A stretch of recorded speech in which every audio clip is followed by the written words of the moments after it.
ਜਿੱਦਾਂ ਕਿ ਤੁਸੀਂ ਜਾਣਦੇ ਹੋ ਅੱਜ ਦਾ ਮਹੀਨਾ ਜੋ ਕਿ ਕ੍ਰਿਸਮਸ ਦਾ ਮਹੀਨਾ ਹੈ, ਬਹੁਤ ਸਾਰੇ ਲੋਕ ਕ੍ਰਿਸਮਸ ਮਨਾਉਂਦੇ ਹਨ ਅਤੇ ਪ੍ਰਭੂ ਯਿਸੂ ਮਸੀਹ ਨੂੰ ਯਾਦ ਕਰਦੇ ਹਨ ਉਹ ਕਿਵੇਂ ਇਸ ਦੁਨੀਆ ਤੇ ਆਇਆ।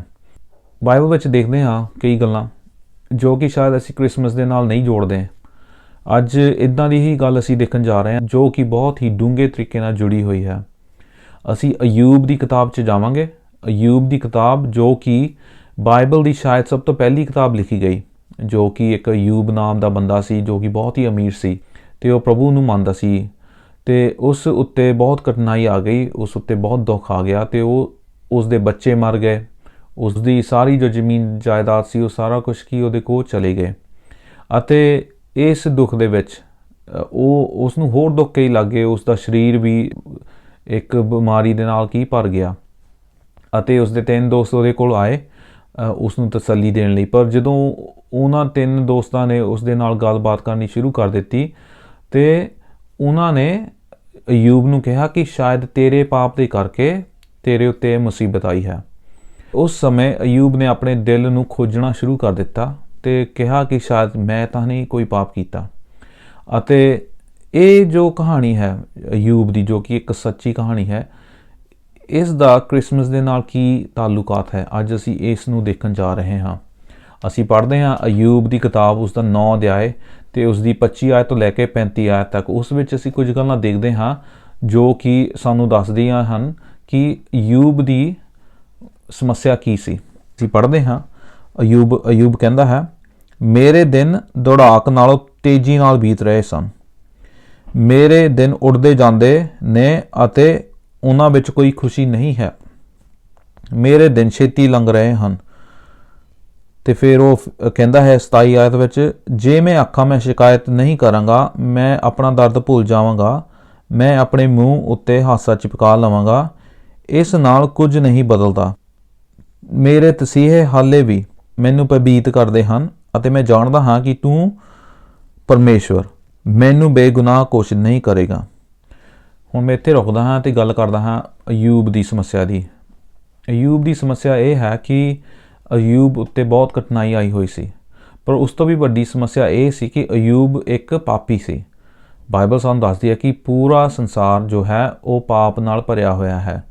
ਹਰ ਇੱਕ ਇਨਸਾਨ ਜੋ ਜੰਮਿਆ ਹੈ ਉਹ ਗੁਨਾਹ ਕਰਦਾ ਹੈ, ਉਹ ਝੂਠ ਬੋਲਦਾ ਹੈ, ਗਲਤ ਚੀਜ਼ਾਂ ਕਰਦਾ ਹੈ, ਗਲਤ ਦੇਖਦਾ ਹੈ ਜਾਂ ਸੁਣਦਾ ਹੈ ਜਾਂ ਕਹਿੰਦਾ ਹੈ ਅਤੇ ਅਸੀਂ ਕਿਤੇ ਨਾ ਕਿਤੇ ਪਰਮੇਸ਼ਰ ਦੇ ਪ੍ਰਤਾਪ ਤੋਂ ਡਿਗੇ ਹੋਏ ਹਾਂ। ਜਿਵੇਂ ਕਿ ਅਸੀਂ ਰੋਮੀਆਂ ਦਾ ਖੱਤ ਉਸ ਦਾ 3 ਅਧਿਆਇ ਉਹਦੇ ਵਿੱਚ ਪੜ੍ਹਦੇ ਹਾਂ ਅਤੇ ਕਿਵੇਂ ਪਾਪ ਜੋ ਹੈ ਉਹ ਸਭ ਤੋਂ ਵੱਡੀ ਦੁਵਿਧਾ ਦਾ ਕਾਰਨ ਹੈ ਸਾਡੇ ਲਈ। ਪਾਪ ਦੇ ਕਰਕੇ ਮੁਸੀਬਤਾਂ ਹਨ, ਪਾਪ ਦੇ ਕਰਕੇ ਕਠਿਨਾਈਆਂ ਹਨ, ਪਾਪ ਦੇ ਕਰਕੇ ਅਤੇ ਪਾਪ ਦੇ ਕਰਕੇ ਸਾਡੇ ਜੀਵਨ ਵਿੱਚ ਕਈ ਵਾਰੀ ਸ਼ਾਂਤੀ ਨਹੀਂ ਹੁੰਦੀ, ਉੱਨਤੀ ਨਹੀਂ ਹੁੰਦੀ, ਸੁੱਖ ਨਹੀਂ ਹੁੰਦਾ ਜੋ ਕਿ ਅਸੀਂ ਚਾਹੁੰਦੇ ਹਾਂ। ਇਹ ਸੰਸਾਰ ਕੀ ਦੁਨੀਆ, ਇਹ ਜੋ ਦੁਨੀਆ ਹੈ, ਇਹ ਜੋ ਸੰਸਾਰ ਹੈ ਦੁੱਖਾਂ ਨਾਲ ਭਰਿਆ ਹੈ। ਅਤੇ ਅਯੂਬ ਕਹਿੰਦਾ ਹੈ ਕਿ ਜੇ ਮੈਂ ਆਪਣੇ ਆਪ ਨੂੰ ਖੁਸ਼ ਕਰਨ ਦੀ ਕੋਸ਼ਿਸ਼ ਵੀ ਕਰਾਂ, ਜੇ ਮੈਨੂੰ ਦੁੱਖ ਹੈ ਅਤੇ ਮੈਂ ਆਪਣੇ ਆਪ ਨੂੰ ਜੇ ਠੀਕ ਕਰਨ ਦੀ ਕੋਸ਼ਿਸ਼ ਵੀ ਕਰਾਂ, ਉਹ ਜੋ ਠੀਕ ਕਰਨਾ ਹੁੰਦਾ ਹੈ ਉਹ ਕੁਛ ਦੇਰ ਤਾਂ ਰਹਿੰਦਾ ਹੈ, ਉਸ ਤੋਂ ਬਾਅਦ ਮੈਨੂੰ ਫਿਰ ਆਪਣੇ ਦੁੱਖ ਦੀ ਯਾਦ ਆ ਜਾਂਦੀ ਹੈ। ਕਈ ਵਾਰੀ ਅਸੀਂ ਦੁੱਖਾਂ 'ਚੋਂ ਗੁਜ਼ਰਦੇ ਹਾਂ ਅਤੇ ਕਈ ਵਾਰੀ ਅਸੀਂ ਆਪਣਾ ਧਿਆਨ ਭਟਕਾਉਣ ਦੀ ਕੋਸ਼ਿਸ਼ ਕਰਦੇ ਹਾਂ ਤਾਂ ਕਿ ਅਸੀਂ ਦੁੱਖ ਨੂੰ ਭੁੱਲ ਜਾਈਏ, ਪਰ ਉਹ ਦੁੱਖ ਸਾਨੂੰ ਕਦੀ ਨਾ ਕਦੀ ਯਾਦ ਆ ਜਾਂਦਾ ਹੈ। ਇਹ ਸਮੱਸਿਆ ਅਯੂਬ ਦੀ ਵੀ ਸੀ, ਪਰ ਇਹ ਤੋਂ ਵੱਡੀ ਸਮੱਸਿਆ ਇਹ ਸੀ ਕਿ ਉਹ ਪਾਪੀ ਸੀ।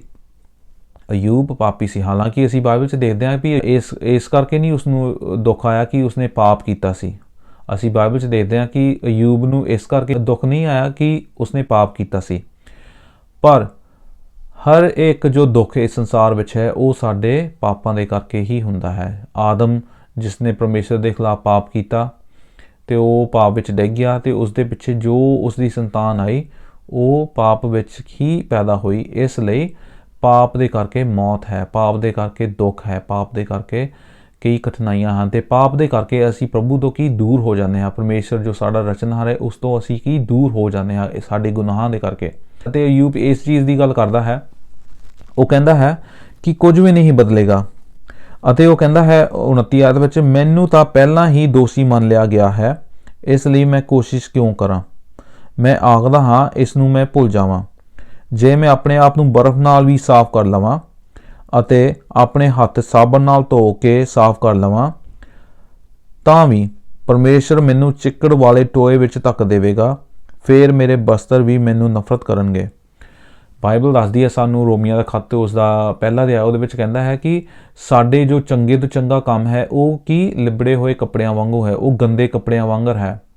ਅਸੀਂ ਆਪਣੇ ਆਪ ਨੂੰ ਸਾਫ਼ ਨਹੀਂ ਕਰ ਸਕਦੇ। ਹੁਣ ਕਈ ਇਨਸਾਨ ਕੋਸ਼ਿਸ਼ ਕਰਦੇ ਹਨ ਕਿ ਉਹ ਆਪਣੇ ਪਾਪ ਨੂੰ ਸਾਫ਼ ਕਰ ਲੈਣ, ਅਤੇ ਉਹ ਕਈ ਚੀਜ਼ਾਂ ਕਰਦੇ ਹਨ ਅਤੇ ਉਹਨਾਂ ਨੂੰ ਲੱਗਦਾ ਹੈ ਕਿ ਉਹਨਾਂ ਦੇ ਪਾਪ ਚੰਗੇ ਕੰਮ ਕਰਕੇ ਸਾਫ਼ ਹੋ ਜਾਣਗੇ। ਪਰ ਅਯੂਬ ਕਹਿੰਦਾ ਹੈ ਕਿ ਮੇਰਾ ਚੰਗੇ ਤੋਂ ਚੰਗਾ ਕੰਮ ਵੀ, ਜੇ ਮੈਂ ਆਪਣੇ ਆਪ ਨੂੰ ਬਰਫ਼ ਨਾਲ ਵੀ ਸਾਫ਼ ਕਰ ਲਵਾਂ ਤਾਂ ਵੀ ਮੇਰਾ ਪਾਪ ਨਹੀਂ ਜਾਵੇਗਾ। ਮੇਰਾ ਜੋ ਇੱਕ ਕਿੱਚੜ ਵਾਲਾ ਪਾਪ ਹੈ ਉਹ ਕਦੀ ਵੀ ਮੇਰੇ ਕੱਪੜਿਆਂ ਤੋਂ ਨਹੀਂ ਨਿਕਲੇਗਾ।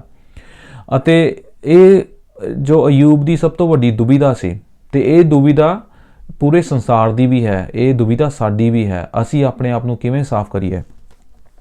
ਇਨਸਾਨ ਆਪਣੇ ਆਪ ਨੂੰ ਸਾਫ਼ ਕਰਨ ਦੀ ਬਹੁਤ ਕੋਸ਼ਿਸ਼ ਕਰਦਾ ਹੈ, ਦਾਨ ਪੁੰਨ ਕਰਕੇ, ਜਗ੍ਹਾ ਜਗ੍ਹਾ ਜਾ ਕੇ ਧੱਕੇ ਖਾ ਕੇ, ਆਪਣੇ ਆਪ ਨੂੰ ਮਾਰ ਕੇ, ਆਪਣੇ ਆਪ ਨੂੰ ਸੱਟਾਂ ਲਵਾ ਕੇ, ਆਪਣੇ ਬੱਚਿਆਂ ਨੂੰ ਵੀ ਜੋਖਿਮ ਵਿੱਚ ਡਾਲ ਕੇ ਕਈ ਲੋਕ ਆਪਣੇ ਆਪ ਨੂੰ ਸਾਫ਼ ਕਰਨਾ ਚਾਹੁੰਦੇ ਹਨ।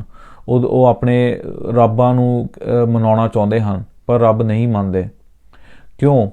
ਕਿਉਂਕਿ ਜਿਹੜਾ ਸੱਚਾ ਪਿਤਾ ਪਰਮੇਸ਼ਰ ਹੈ ਉਹ ਇੱਕ ਇੱਦਾਂ ਦਾ ਪਰਮੇਸ਼ਰ ਹੈ ਜੋ ਕਿ ਸੱਚਾ ਨਿਆਂ ਕਰਨ ਵਾਲਾ ਹੈ।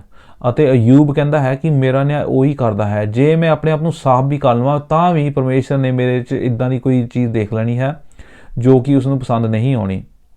ਅਤੇ ਉਹ ਕਹਿੰਦਾ ਹੈ ਕਿ ਜੇ ਮੈਂ ਆਪਣੇ ਆਪ ਨੂੰ ਸਾਫ਼ ਵੀ ਕਰ ਲਵਾਂ ਤਾਂ ਵੀ ਮੈਂ ਇੱਕ ਬੁਰੇ ਕੱਪੜਿਆਂ ਵਾਂਗੂ ਗੰਦਾ ਲੱਗਾਂਗਾ। 32ਵੀਂ ਆਇਤ ਵਿੱਚ, ਪਰਮੇਸ਼ਵਰ ਮੇਰੇ ਵਾਂਗ ਇੱਕ ਆਦਮੀ ਨਹੀਂ ਹੈ, ਇਸ ਲਈ ਮੈਂ ਉਸ ਨੂੰ ਜਵਾਬ ਨਹੀਂ ਦੇ ਸਕਦਾ। ਅਸੀਂ ਇੱਕ ਦੂਜੇ ਨੂੰ ਕਚਹਿਰੀ ਅੰਦਰ ਨਹੀਂ ਮਿਲ ਸਕਦੇ। ਕਾਸ਼ ਕਿ ਕੋਈ ਦੋਹਾਂ ਧਿਰਾਂ ਨੂੰ ਸੁਣਨ ਵਾਲਾ ਹੁੰਦਾ। ਹੁਣ ਅਸੀਂ ਦੇਖਦੇ ਹਾਂ ਗੱਲ ਵੀ ਜਿਹੜਾ ਪਰਮੇਸ਼ਰ ਹੈ ਉਹ ਇਨਸਾਨ ਨਹੀਂ ਹੈ, ਉਹ ਇਨਸਾਨ ਵਰਗਾ ਨਹੀਂ। ਉਹਦੀ ਜੋ ਹੈ ਉੱਚੀ ਸ਼ਖਸੀਅਤ ਹੈ, ਉਹ ਸਾਡਾ ਨਿਆਂ ਕਰਦਾ ਹੈ। ਉਹ ਸੰਸਾਰ ਦਾ ਰਚਨਹਾਰ ਹੈ ਅਤੇ ਅਸੀਂ ਉਸ ਦੀ ਰਚਨਾ ਹੈ। ਇਸ ਲਈ ਅਸੀਂ ਪਰਮੇਸ਼ਰ ਦੇ ਕਦੀ ਵੀ ਇਕੁਅਲ ਜਾਂ ਉਹਦੇ ਵਰਗਾ ਨਹੀਂ ਹੋ ਸਕਦੇ। ਅਤੇ ਅਯੂਬ ਕਹਿੰਦਾ ਹੈ ਕਿ ਮੇਰਾ ਨਿਆਂ ਕੌਣ ਕਰਾਵੇਗਾ? ਜੇ ਮੈਂ ਕਹਾਂ ਕਿ ਮੈਂ ਪਰਮੇਸ਼ਰ ਨਾਲ ਕਚਹਿਰੀ 'ਚ ਆ ਕੇ ਮਿਲ ਲਵਾਂ, ਉਹ ਕਿਵੇਂ ਅਸੀਂ ਮਿਲ ਸਕਦੇ ਹਾਂ? ਉਹ ਤਾਂ ਇੱਕ ਇਨਸਾਨ ਹੀ ਨਹੀਂ ਹੈ, ਉਹ ਤਾਂ ਇਨਸਾਨਾਂ ਤੋਂ ਉੱਤੇ ਹੈ। ਅਸੀਂ ਉਹਦੇ ਨਾਲ ਕਿਵੇਂ ਬੈਠ ਸਕਦੇ ਹਾਂ?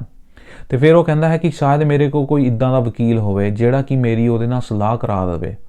ਹੁਣ ਇਹ ਜਿਹੜੀ ਅਸੀਂ ਗੱਲ ਦੇਖਦੇ ਹਾਂ ਦੂਜੀ, ਪਹਿਲੀ ਗੱਲ ਸੀਗੀ ਵੀ ਜੋ ਪਾਪਾਂ ਦੀ ਜੋ ਪ੍ਰੋਬਲਮ ਸੀਗੀ ਅਯੂਬ ਨੂੰ। ਦੂਜੀ ਗੱਲ ਅਸੀਂ ਦੇਖਦੇ ਹਾਂ ਕਿ ਅਯੂਬ ਦੀ ਜ਼ਿੰਦਗੀ ਵਿੱਚ ਇੱਕ ਇੱਦਾਂ ਦਾ ਇਨਸਾਨ ਨਹੀਂ ਸੀ ਜੋ ਕਿ ਉਸ ਦੇ ਵਿੱਚ ਅਤੇ ਪਰਮੇਸ਼ਵਰ ਦੇ ਵਿੱਚ ਜੋ ਦਰਾਰ ਪਈ ਹੋਈ ਹੈ ਉਸ ਨੂੰ ਕੀ ਜੋੜ ਦੇਵੇ, ਉਹਨਾਂ ਦੀ ਸਲਾਹ ਕਰਾ ਸਕੇ।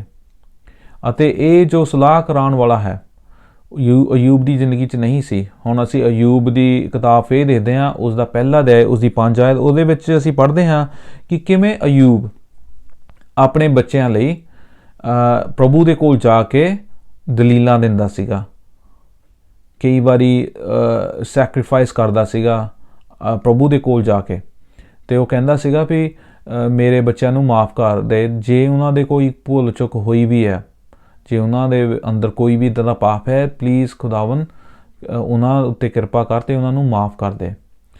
ਪਰ ਜਦੋਂ ਅਯੂਬ ਦੀ ਗੱਲ ਕਰੀਏ, ਜਦੋਂ ਹੁਣ ਅਯੂਬ ਨੂੰ ਆਪਣੇ ਪਾਪ ਦਾ ਪਤਾ ਲੱਗਿਆ, ਜਾਂ ਅਯੂਬ ਆਪਣੇ ਆਪ ਨੂੰ ਦੇਖ ਰਿਹਾ ਸੀਗਾ, ਟੋਂਡ ਰਿਹਾ ਸੀ, ਕਹਿ ਰਿਹਾ ਸੀ ਕਿ ਮੇਰੀ ਸਲਾਹ ਪਰਮੇਸ਼ਰ ਅਤੇ ਮੇਰੇ ਵਿੱਚ ਕੌਣ ਕਰਵਾਏਗਾ, ਉਸ ਨੂੰ ਕੋਈ ਇਨਸਾਨ ਨਹੀਂ ਲੱਭਿਆ। ਉਸਦੇ ਦੋਸਤ ਵੀ ਉਸ ਦੇ ਉੱਤੇ ਦੋਸ਼ ਲਗਾ ਰਹੇ ਸੀ, ਉਸਦੇ ਦੋਸ਼ ਵੀ ਉਸਦੀ ਮਦਦ ਨਹੀਂ ਸੀ ਕਰ ਰਹੇ, ਅਤੇ ਉਸਦੇ ਬੱਚੇ ਵੀ ਉਹਦੇ ਕੋਲੋਂ ਜਾ ਚੁੱਕੇ ਸੀ। ਅਯੂਬ ਕਿੱਧਰ ਦੇਖਦਾ ਹੈ? ਅਯੂਬ ਸਿਰਫ ਪਰਮੇਸ਼ਵਰ ਵੱਲ ਹੀ ਦੇਖਦਾ ਹੈ। ਅਤੇ ਉਹ ਕਹਿੰਦਾ ਹੈ ਕਿ ਸਿਰਫ ਪਰਮੇਸ਼ਵਰ ਹੀ ਇੱਦਾਂ ਦਾ ਹੈ ਜੋ ਕਿ ਮੇਰੇ ਲਈ ਇੱਕ ਰਾਹ ਤਿਆਰ ਕਰ ਸਕਦਾ ਹੈ, ਜੋ ਕਿ ਮੈਨੂੰ ਦਲੀਲ ਦੇਣ ਵਾਲਾ ਦੇ ਸਕਦਾ ਹੈ, ਜਿਸ ਦੇ ਨਾਲ ਮੇਰੀ ਪਰਮੇਸ਼ਵਰ ਦੇ ਨਾਲ ਸਲਾਹ ਹੋ ਜਾਵੇ। ਫਿਰ ਅਸੀਂ ਪੜ੍ਹਦੇ ਹਾਂ ਯਸ਼ਾਇਆ ਨਬੀ ਦੀ ਕਿਤਾਬ, ਉਸ ਦਾ 59 ਅਧਿਆਇ ਅਤੇ ਉਸ ਦੀ 16 ਆਇਤ। ਉਸ ਵਿੱਚ ਅਸੀਂ ਦੇਖਦੇ ਹਾਂ ਪਰਮੇਸ਼ਵਰ ਯਹੋਵਾ ਕਹਿੰਦਾ ਹੈ, ਯਹੋਵਾ ਨੇ ਦੇਖਿਆ ਅਤੇ ਉਹ ਹੈਰਾਨ ਹੋ ਗਿਆ ਕਿ ਉਸ ਨੂੰ ਕੋਈ ਅਜਿਹਾ ਬੰਦਾ ਨਹੀਂ ਮਿਲ ਸਕਿਆ ਜਿਹੜਾ ਖਲੋ ਸਕੇ ਅਤੇ ਲੋਕਾਂ ਲਈ ਬੋਲ ਸਕੇ। ਇਹ ਇੱਕ ਉਦਾਹਰਨ ਦੇ ਤੌਰ 'ਤੇ ਅਸੀਂ ਦੇਖਦੇ ਹਾਂ ਕਿ ਪਰਮੇਸ਼ਰ ਨੇ ਇਨਸਾਨ ਇੱਦਾਂ ਦਾ ਨਹੀਂ ਦੇਖਿਆ ਜੋ ਕਿ ਪਰਮੇਸ਼ਰ ਅਤੇ ਲੋਕਾਂ ਦਾ ਮੇਲ ਕਰਾ ਸਕੇ, ਕਿਉਂਕਿ ਲੋਕ ਪਾਪ 'ਚ ਡਿੱਗੇ ਹਨ। ਇਸ ਕਰਕੇ ਉਹਨਾਂ ਦੇ ਵਿੱਚ ਅਤੇ ਪਰਮੇਸ਼ਰ ਦੇ ਵਿੱਚ ਇੱਕ ਬਹੁਤ ਵੱਡੀ ਖਾਈ ਹੈ, ਅਤੇ ਉਹ ਖਾਈ ਨੂੰ ਭਰਨ ਲਈ ਇੱਕ ਇੱਦਾਂ ਦਾ ਇਨਸਾਨ ਚਾਹੀਦਾ ਹੈ ਜੋ ਕਿ ਪਾਪ ਰਹਿਤ ਹੋਵੇ, ਜੋ ਕਿ ਲੋਕਾਂ ਨੂੰ ਪਰਮੇਸ਼ਰ ਦੇ ਨਾਲ ਜੋੜ ਸਕੇ।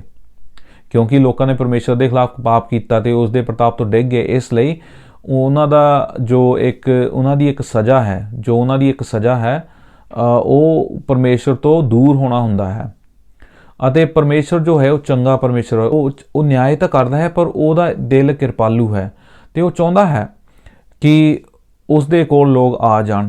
ਤੇ ਪਰਮੇਸ਼ਰ ਨੇ ਜਦੋਂ ਦੇਖਿਆ ਇੱਦਾਂ ਦਾ ਕੋਈ ਇਨਸਾਨ ਨਹੀਂ ਸੀ ਜੋ ਕਿ ਲੋਕਾਂ ਦੇ ਵਿੱਚ ਤੇ ਪਰਮੇਸ਼ਰ ਦੇ ਵਿੱਚ ਜੋ ਦਰਾਰ ਪਈ ਹੋਈ ਸੀ ਉਸ ਨੂੰ ਜੋੜ ਦੇਵੇ। ਇਸ ਲਈ ਸਾਡਾ ਚੰਗੇ ਤੋਂ ਚੰਗਾ ਕੰਮ ਵੀ ਪਰਮੇਸ਼ਰ ਨੂੰ ਖੁਸ਼ ਨਹੀਂ ਕਰ ਸਕਦਾ।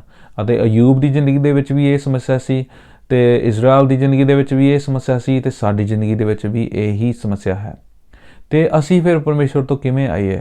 ਬਾਈਬਲ ਸਾਨੂੰ ਦੱਸਦੀ ਹੈ, ਪਹਿਲਾ ਤਿਮੋਥੀਅਸ ਉਹਦਾ 2 ਅਧਿਆਇ ਤੇ ਉਸਦੀ 5 ਆਇਤ, ਉਹਦੇ ਵਿੱਚ ਕਹਿੰਦਾ ਹੈ, ਪੌਲੁਸ, ਪਰਮੇਸ਼ਰ ਕੇਵਲ ਇੱਕ ਹੈ ਅਤੇ ਪਰਮੇਸ਼ਰ ਤੱਕ ਪਹੁੰਚਣ ਦਾ ਕੇਵਲ ਇੱਕ ਹੀ ਰਾਹ ਹੈ।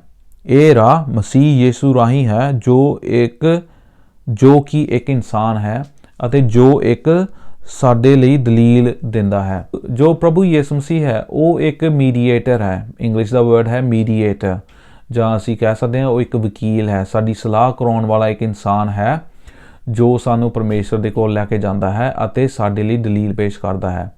ਅਸੀਂ ਦੇਖਦੇ ਹਾਂ ਕਿ ਕਿਵੇਂ ਯਿਸੂ ਮਸੀਹ ਇਸ ਸੰਸਾਰ ਵਿੱਚ ਆਇਆ ਅਤੇ ਉਸਨੇ ਸਾਨੂੰ ਬਚਾਉਣ ਲਈ ਆਪਣੇ ਆਪ ਨੂੰ ਸਲੀਬ ਉੱਤੇ ਨਿਸ਼ਾਵਰ ਕਰ ਦਿੱਤਾ ਅਤੇ ਉਹ ਤੀਜੇ ਦਿਨ ਜਿੰਦਾ ਹੋ ਗਿਆ। ਤੇ ਪ੍ਰਭੂ ਪਿਤਾ ਪਰਮੇਸ਼ਰ ਨੂੰ ਉਸ ਦਾ ਜੋ ਸੈਕਰੀਫਾਈਸ ਹੈ, ਉਸਦੀ ਜੋ ਬਲੀ ਦਿੱਤੀ ਗਈ ਸਲੀਬ ਉੱਤੇ, ਹੁਣ ਉਸ ਨੂੰ ਪਸੰਦ ਹੈ। ਤੇ ਪ੍ਰਭੂ ਯਿਸੂ ਮਸੀਹ ਦੀ ਬਲੀ ਉਹਨੂੰ ਇਸ ਕਰਕੇ ਪਸੰਦ ਆਈ ਕਿਉਂਕਿ ਪ੍ਰਭੂ ਯਿਸੂ ਮਸੀਹ ਨੇ ਇੱਕ ਵੀ ਪਾਪ ਨਹੀਂ ਕੀਤਾ। ਤੇ ਪ੍ਰਭੂ ਯਿਸੂ ਮਸੀਹ ਦਾ ਜੋ ਇੱਕ ਬਲੀਦਾਨ ਸੀ ਸਾਡੇ ਲਈ, ਉਹ ਇੱਕ ਪਵਿੱਤਰ ਬਲੀਦਾਨ ਸੀ ਅਤੇ ਉਸ ਦੇ ਬਲੀਦਾਨ ਦੇ ਕਰਕੇ ਹੁਣ ਸਾਡੇ ਪਾਪ क्षमा ਹੁੰਦੇ ਹਨ ਅਤੇ ਅਸੀਂ ਪ੍ਰਭੂ ਦੇ ਕੋਲ ਆਉਂਦੇ ਹਾਂ।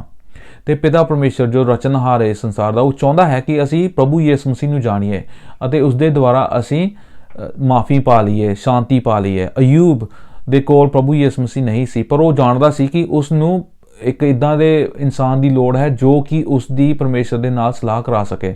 ਤੇ ਅਸੀਂ ਦੇਖਦੇ ਹਾਂ ਪ੍ਰਭੂ ਯਿਸੂ ਮਸੀਹ ਹੀ ਉਹ ਇਨਸਾਨ ਹੈ ਜੋ ਸਾਡੀ ਸਲਾਹ ਪ੍ਰਭੂ ਦੇ ਨਾਲ ਕਰਾਉਂਦਾ ਹੈ। ਅਤੇ ਜੋ ਕੋਈ ਮਸੀਹ ਦੇ ਵਿੱਚ ਪਾਇਆ ਜਾਂਦਾ ਹੈ ਉਹ ਬਚਾਇਆ ਜਾਂਦਾ ਹੈ ਤੇ ਉਸ ਨੂੰ क्षमा ਮਿਲਦੀ ਹੈ, ਮਾਫੀ ਮਿਲਦੀ ਹੈ, ਚੰਗਾ ਜੀਵਨ ਮਿਲਦਾ ਹੈ ਅਤੇ ਸਦੀਪਕ ਜੀਵਨ ਮਿਲਦਾ ਹੈ। ਪ੍ਰਭੂ ਯਿਸੂ ਮਸੀਹ ਸਾਨੂੰ ਬਚਾਉਣ ਲਈ ਹੀ ਇਸ ਦੁਨੀਆ ਤੇ ਆਇਆ। ਤੇ ਅੱਜ ਸਾਨੂੰ ਪਤਾ ਲੱਗਦਾ ਹੈ ਕਿ ਕਿਵੇਂ ਪ੍ਰਭੂ ਯਿਸੂ ਮਸੀਹ ਸਾਡੇ ਲਈ ਦਲੀਲਾਂ ਦਿੰਦਾ ਹੈ। ਰੋਮੀਆਂ ਦਾ ਖੱਤ ਉਹਦਾ 8 ਅਧਿਆਇ ਉਹਦੀ 31 ਆਇਤ ਵਿੱਚ ਅਸੀਂ ਦੇਖਦੇ ਹਾਂ ਕਿ ਕਿਵੇਂ ਪ੍ਰਭੂ ਯਿਸੂ ਮਸੀਹ ਸਾਡੇ ਲਈ ਸਵਰਗ ਦੇ ਵਿੱਚ ਦਲੀਲਾਂ ਦਿੰਦਾ ਹੈ ਉਹਨਾਂ ਲੋਕਾਂ ਲਈ ਜੋ ਕਿ ਪ੍ਰਭੂ ਯਿਸੂ ਮਸੀਹ ਦੇ ਉੱਤੇ ਵਿਸ਼ਵਾਸ ਕਰਦੇ ਹਨ। ਇਸ ਲਈ ਹੁਣ ਅਸੀਂ ਇਕੱਲੇ ਨਹੀਂ ਹਾਂ, ਸਾਡਾ ਹੁਣ ਇੱਕ ਮਦਦਗਾਰ ਹੈ, ਸਾਡਾ ਹੁਣ ਇੱਕ ਸਹਾਇਕ ਹੈ, ਸਾਡਾ ਇੱਕ ਹੁਣ ਇੱਦਾਂ ਦਾ ਦੋਸਤ ਹੈ ਜੋ ਕਿ ਸਾਡੇ ਲਈ ਦਲੀਲਾਂ ਪੇਸ਼ ਕਰਦਾ ਹੈ। ਉਹ ਸਾਡੇ ਲਈ ਬੋਲਦਾ ਹੈ। ਸਾਨੂੰ ਜਦੋਂ ਕਟਘਰੇ 'ਚ ਖੜੇ ਹੁੰਦੇ ਹਾਂ ਤੇ ਜਦੋਂ ਸਾਡਾ ਵਕੀਲ ਸਾਡੇ ਨਾਲ ਹੁੰਦਾ ਹੈ, ਉਹ ਸਾਡੇ ਲਈ ਦਲੀਲਾਂ ਪੇਸ਼ ਕਰਦਾ ਹੈ ਤੇ ਸਾਨੂੰ ਜ਼ਮਾਨਤ ਅਦਾ ਕਰਦਾ ਹੈ। ਇਹ ਪ੍ਰਭੂ ਯਿਸੂ ਮਸੀਹ ਹੀ ਹੈ। ਅਤੇ ਜੋ ਅਯੂਬ ਦੀ ਪ੍ਰੋਬਲਮ ਸੀ, ਜੋ ਅਯੂਬ ਦੀ ਦੁਬਿਧਾ ਸੀ ਪਾਪ ਦੀ, ਤੇ ਇੱਕ ਸਲਾਹਕਾਰ ਜੋ ਉਹਦੀ ਜ਼ਿੰਦਗੀ 'ਚ ਨਹੀਂ ਸੀ, ਉਹ ਹੁਣ ਸਾਡੀ ਜ਼ਿੰਦਗੀ 'ਚ ਆ ਗਿਆ ਹੈ। ਉਸ ਦਾ ਨਾਮ ਹੈ ਪ੍ਰਭੂ ਯਿਸੂ ਮਸੀਹ। ਅਤੇ ਜੋ ਕੋਈ ਪ੍ਰਭੂ ਤੇ ਵਿਸ਼ਵਾਸ ਕਰਦਾ ਹੈ ਉਹ ਬਚਾਇਆ ਜਾਂਦਾ ਹੈ। ਪ੍ਰਭੂ ਯਿਸੂ ਮਸੀਹ ਕਹਿੰਦਾ ਹੈ ਯਹੂਨਾ ਦੀ ਇੰਜੀਲ ਉਸਦਾ 14 ਅਧਿਆਇ ਤੇ ਉਹਦੀ 6 ਆਇਤ ਕਿ ਸੱਚ, ਰਾਹ ਤੇ ਜ਼ਿੰਦਗੀ ਮੈਂ ਹਾਂ। ਜੋ ਮੇਰੇ ਕੋਲ ਆਉਂਦਾ ਹੈ ਉਹ ਪਿਤਾ ਦੇ ਕੋਲ ਜਾਂਦਾ ਹੈ। ਜਿਸ ਦੇ ਕੋਲ ਮੈਂ ਹਾਂ ਉਸ ਦੇ ਕੋਲ ਪਿਤਾ ਹੈ, ਜਿਸ ਦੇ ਕੋਲ ਮੈਂ ਨਹੀਂ ਹਾਂ ਉਸ ਦੇ ਕੋਲ ਪਿਤਾ ਵੀ ਨਹੀਂ ਹੈ। ਇਸ ਲਈ ਮੈਂ ਅੱਜ ਸਿਰਫ ਤੁਹਾਨੂੰ ਇਹੀ ਇੱਕ ਇਨਕਰੇਜਮੈਂਟ ਦੇਣਾ ਚਾਹੁੰਦਾ ਹਾਂ ਕਿ ਇਹ ਮਹੀਨਾ ਜੋ ਕ੍ਰਿਸਮਸ ਦਾ ਹੈ, ਅਸੀਂ ਪ੍ਰਭੂ ਯਿਸੂ ਮਸੀਹ ਨੂੰ ਯਾਦ ਰੱਖੀਏ, ਉਸ ਦੇ ਬਲੀਦਾਨ ਨੂੰ ਯਾਦ ਰੱਖੀਏ ਤੇ ਉਹ ਇਸ ਦੁਨੀਆ ਤੇ ਕਿਉਂ ਆਇਆ ਇਹ ਯਾਦ ਰੱਖੀਏ। ਤੇ ਜਿਹੜੀ ਇੱਕ ਖਾਈ ਹੈ ਸਾਡੇ ਦਰਮਿਆਨ ਅਤੇ ਪ੍ਰਭੂ ਦੇ ਦਰਮਿਆਨ, ਉਹ ਪ੍ਰਭੂ ਯਿਸੂ ਮਸੀਹ ਮਿਟਾ ਦਿੰਦਾ ਹੈ। ਹੁਣ ਕਿੰਨੇ ਲੋਕ ਹੈ ਜੋ ਕਿ ਪ੍ਰਭੂ ਤੋਂ ਦੂਰ ਹਨ, ਜੋ ਕਿ ਪ੍ਰਭੂ ਦੀ ਮਾਫੀ ਨਹੀਂ ਜਾਣਦੇ, ਉਹ ਹਾਲੇ ਵੀ ਆਪਣੇ ਚੰਗੇ ਕੰਮਾਂ ਦੇ ਕਰਕੇ ਆਪਣੇ ਆਪ ਨੂੰ ਬਚਾਉਣ ਦੀ ਕੋਸ਼ਿਸ਼ ਕਰ ਰਹੇ ਹਨ। ਸਾਨੂੰ ਮਸੀਹ ਲੋਕਾਂ ਨੂੰ ਉਹਨਾਂ ਨੂੰ ਦੱਸਣ ਦੀ ਲੋੜ ਹੈ ਕਿ ਤੁਹਾਡੇ ਕੋਲ ਹੁਣ ਮਾਫੀ ਦਾ ਰਾਹ ਹੈ, ਉਹ ਹੈ ਪ੍ਰਭੂ ਯਿਸੂ ਮਸੀਹ। ਪ੍ਰਭੂ ਯਿਸੂ ਮਸੀਹ ਨਾ ਤਾਂ ਤੁਹਾਡੇ ਪੈਸੇ ਮੰਗਦਾ ਹੈ, ਨਾ ਤਾਂ ਤੁਹਾਨੂੰ ਉਹ ਕਹਿੰਦਾ ਹੈ ਤੁਸੀਂ ਇਹ ਕਰੋ ਜਾਂ ਉਹ ਕਰੋ। ਪ੍ਰਭੂ ਯਿਸੂ ਮਸੀਹ ਸਿਰਫ ਇਹ ਕਹਿੰਦਾ ਹੈ ਕਿ ਮੈਨੂੰ ਜਾਣੋ। ਜਿਹੜਾ ਕੋਈ ਮੈਨੂੰ ਜਾਣਦਾ ਹੈ ਉਹ ਕੀ ਮਾਫੀ ਪਾਉਂਦਾ ਹੈ, ਉਸ ਨੂੰ ਛੁਟਕਾਰਾ ਮਿਲਦਾ ਹੈ, ਚੰਗਾਈ ਮਿਲਦੀ ਹੈ ਤੇ ਉਸ ਨੂੰ ਸਦੀਪਕ ਜੀਵਨ ਮਿਲਦਾ ਹੈ ਜੋ ਕਿ ਉਹ ਪ੍ਰਭੂ ਯਿਸੂ ਮਸੀਹ ਹੀ ਦੇ ਸਕਦਾ ਹੈ। ਤੇ ਸਾਡਾ ਜੋ ਰਿਸ਼ਤਾ ਪਾਪ ਦੇ ਨਾਲ ਟੁੱਟ ਗਿਆ ਸੀ ਪਰਮੇਸ਼ਰ ਨਾਲ, ਉਹ ਹੁਣ ਕੀ ਸਾਡਾ ਰਿਸ਼ਤਾ ਪਰਮੇਸ਼ਰ ਦੇ ਨਾਲ ਜੋੜ ਦਿੰਦਾ ਹੈ। ਅੱਜ ਮੈਂ ਇਹੀ ਪ੍ਰਾਰਥਨਾ ਕਰਦਾ ਹਾਂ ਕਿ ਪ੍ਰਭੂ ਯਿਸੂ ਮਸੀਹ ਤੁਹਾਨੂੰ ਬਰਕਤ ਦੇਵੇ, ਪ੍ਰਭੂ ਯਿਸੂ ਮਸੀਹ ਤੁਹਾਨੂੰ ਸ਼ਾਂਤੀ ਤੇ ਸੰਤੁਸ਼ਟੀ ਦੇਵੇ। ਪ੍ਰਭੂ ਯਿਸੂ ਮਸੀਹ ਆਪਣੇ ਪੁੱਤਰ ਦਾ ਜੋ ਇੱਕ ਨੌਲੇਜ ਹੈ, ਆਪਣੇ ਪੁੱਤਰ ਦਾ ਜੋ ਗਿਆਨ ਹੈ, ਉਹ ਤੁਹਾਨੂੰ ਹੋਰ ਤੋਂ ਹੋਰ ਦੇਵੇ ਤੇ ਤੁਹਾਨੂੰ ਸਿਆਣਪ ਦੇਵੇ। ਪ੍ਰਭੂ ਜੀ ਯਿਸੂ ਮਸੀਹ ਨੂੰ ਹੋਰ ਜਾਣੋ, ਉਹਦੀ ਡੂੰਘਾਈ, ਉਹਦੇ ਪਿਆਰ ਦੀ ਡੂੰਘਾਈ ਨੂੰ ਹੋਰ ਤੁਸੀਂ ਲੱਭੋ, ਤਾਂ ਕਿ ਤੁਸੀਂ ਦੇਖ ਸਕੋਗੇ ਕਿ ਪ੍ਰਭੂ ਨੇ ਕਿਵੇਂ ਤੁਹਾਨੂੰ ਪ੍ਰੇਮ ਕੀਤਾ ਹੈ, ਤੁਹਾਨੂੰ ਤੁਹਾਡੇ ਪਾਪਾਂ ਤੋਂ ਬਚਾਉਣ ਲਈ। ਨਾ ਤਾਂ ਤੁਸੀਂ ਬੁਲਾਇਆ ਸੀ ਪ੍ਰਭੂ ਯਿਸੂ ਮਸੀਹ ਨੂੰ ਇਸ ਦੁਨੀਆ ਵਿੱਚ, ਨਾ ਤਾਂ ਮੈਂ ਬੁਲਾਇਆ ਸੀ, ਪਰ ਪ੍ਰਭੂ ਨੇ ਸਾਡੇ ਉੱਤੇ ਕਿਰਪਾ ਕੀਤੀ, ਸਾਡੇ ਉੱਤੇ ਉਸਨੇ ਇੱਕ ਕਰੁਣਾ ਕੀਤੀ ਹੈ ਜਿਹਦੇ ਨਾਲ ਅਸੀਂ ਬਚਾਏ ਜਾਂਦੇ ਹਾਂ। ਤੇ ਜਿਹੜੀ ਕਿਰਪਾ ਹੈ ਇਹ ਸਾਰੇ ਸੰਸਾਰ ਲਈ ਹੈ, ਹਰੇਕ ਕੌਮ ਲਈ ਹੈ, ਹਰੇਕ ਇਨਸਾਨ ਲਈ ਹੈ। ਤੇ ਅਸੀਂ ਚਾਹੁੰਦੇ ਹਾਂ ਜੇ ਤੁਸੀਂ ਪਰਮੇਸ਼ਰ ਨੂੰ ਨਹੀਂ ਜਾਣਦੇ, ਅੱਜ ਤੁਸੀਂ ਪਰਮੇਸ਼ਰ ਦੇ ਪ੍ਰੇਮ ਨੂੰ ਸਮਝੋ ਅਤੇ ਪਰਮੇਸ਼ਰ ਦੇ ਪ੍ਰੇਮ ਨੂੰ ਆਪਣੀ ਜ਼ਿੰਦਗੀ ਦੇ ਵਿੱਚ ਲੈ ਕੇ ਆਵੋ। ਤੇ ਪ੍ਰਭੂ ਕਹਿੰਦਾ ਹੈ ਕਿ ਜੋ ਕੋਈ ਮੇਰੇ ਕੋਲ ਆਉਂਦਾ ਹੈ ਉਹ ਬਚਾਇਆ ਜਾਂਦਾ ਹੈ। ਪ੍ਰਭੂ ਤੁਹਾਨੂੰ ਅੱਜ ਦੇ ਵਚਨ ਤੋਂ ਬਰਕਤ ਦੇਵੇ। ਆਮੀਨ।